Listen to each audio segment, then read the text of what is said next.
Miami Heat Nation, what is going on? So, in today's video, we got tons of Miami Heat news coming out today. We got Jimmy Butler reacting to the Miami Heat trading Haywood Highsmith. We got more news involving the Haywood Highsmith trade, with the Miami Heat being one of the worst front office in the NBA.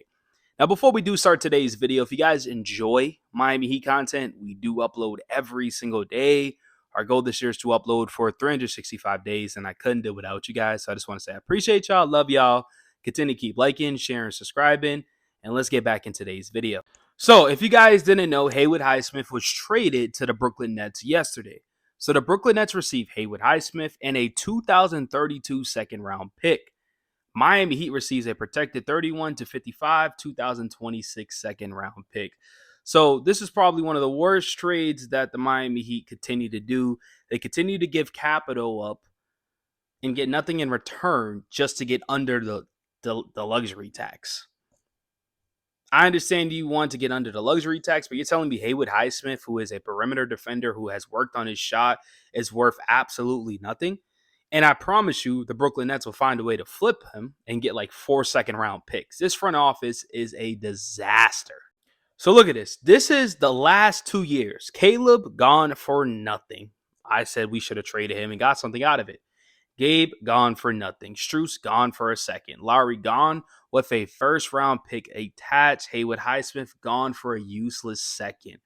Also could have waived Haywood at a small cap at 1.7 over the next 3 years instead of using a second round pick. I just don't understand it, and it's just terrible. They didn't need to do this move at all right now. They could have waited, but it is what it is. But the Heat are now $4 million under the tax with 13 players under contract. They will need to sign a 14 player to a standard by the start of the regular season. So that could potentially be Kai Jones. That can maybe be Alec Burks, Drew Smith, or just an outside free agent. And then Wes Goldberg also said, somewhat related, Kai Jones completed a workout in Miami, and he's pretty much saying not reporting anything, but he's just saying. We pretty much talked about this, how they're below the luxury tax and 9.5 million below the first apron hard cap, 11 guaranteed contract. They will also be creating a $5.6 million trade exception, and Miami has one future second 2027 now available. So like I said, once again, this was a horrible trade. We could have definitely got something out of it, but it is what it is. Now we got Draymond Green and Jimmy Butler reacting to this. So Draymond Green retweeted the trade, and he says, "Look what you done, Jimbo," and tagged Jimmy Butler. And everybody was confused because, like, what do you mean? Look what you done? Like, Jimmy Butler, like, he's not on the Miami Heat no more. And Jimmy Butler responded, and I know it's very, very small, and I'm trying to read this, but he said, "Don't put that E on me. Ricky Bobby, I had nothing to do with this. Let me live my offseason with my blonde weave in." So that's him responding to Draymond Green. And clearly there's a joke out of this. There's a reason why Draymond posted this and tagged Jimmy Butler to get attention. And I'm pretty sure this is, like I said, an outside joke that we just don't know about. I also heard that Jimmy Butler and Haywood Highsmith didn't have the greatest relationship. So maybe that's what they're going with there. But let me know what you guys think about this. Oh, yeah. And this is another thing that I wanted to talk about. This is the tweet I was looking for. So they gave up 4 second round picks, one to get rid of Haywood contract. They technically get one back, but it's so heavily protected they won't get it, right? 2 to get rid of Oladipo's contract when he got injured. 1 to move off from Denman. Just think about that. And then we're supposed to say, "Oh, this is a good front office because they got Norman Powell." No. And also this came out too. A lot of drama, not a drama, but more news involving the Kevin Durant situation. And it kind of questions even more of not going after Kevin Durant. So Heat's final offer for Kevin Durant earlier this summer. So we offered Andrew Wiggins, Terry Rozier, Haywood Highsmith, Jaime, and a 20th pick. The Suns countered and said, "No, I want Wiggins, I want Terry Rozier, Haywood Highsmith, Jaime Jovic, and the 20th pick and a pick swap." That's all they wanted. Wiggins, we didn't really want anymore. Terry Rozier, we wanted him gone.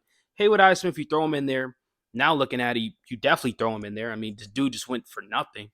Jaime and Jovic. So you was already offering Jaime. You gave up the 20th pick. So only thing they wanted was Jovic and a pick swap. The problem is the front office has very, very, very high interest in Jovic of being a star player. But the problem is he could be a star player, but is he going to be a star player and the SPO system.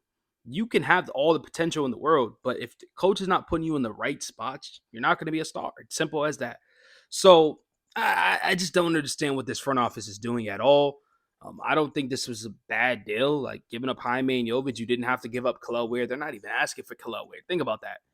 And now, what if Jaime and Jovic come out this year and they have another awful season? I'm just saying. And then what if the Miami Heat pulled off Durant and Norman Powell? Now you have Durant, Norman Powell, Tyler, and Bam and Kel'el Ware. Now you look at your team a little bit different.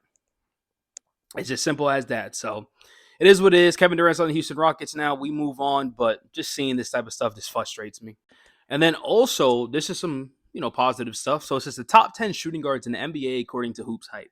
So they have Anthony Edwards as number 1, Donovan at 2, Jalen Williams at 3, Brown at 4, Booker at 5, and Tyler at 6. So you can just tell that, the season that he had definitely put a lot of eye attention, whatever you want to say it, on Tyler, and he's in the top 5 to 6 shooting guards in the league, and I totally respect it. So hopefully you guys enjoyed today's video. If you guys did, continue to keep liking, sharing, subscribing, and I appreciate y'all.